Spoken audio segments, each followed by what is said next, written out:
It has proven to be an important legislative session again for private education in Texas. The Texas Private Schools Association was actively tracking 25 bills this session and successfully prevented 9 bills from passing that would have resulted in more government intervention in private schools, including one that would dictate private schools' bullying policy and require state oversight, and one that would have subjected private schools to open records requests. Most importantly, we advocated for 2 pieces of legislation that will become law in Texas.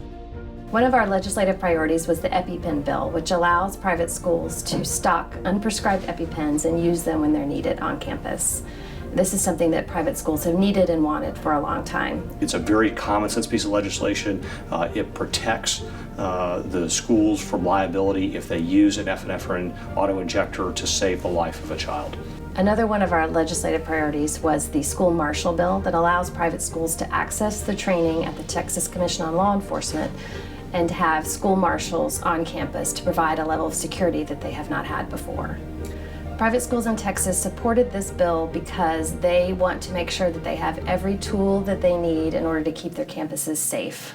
Private schools in Texas had their voices heard this session. Whether they were here for a rally on the steps of the Capitol or meeting with individual legislators, the TPSA had its most successful session yet. And when there are regulations that are proposed by policymakers, we work to ensure that they do not inhibit the opportunities that we provide to private school students in Texas.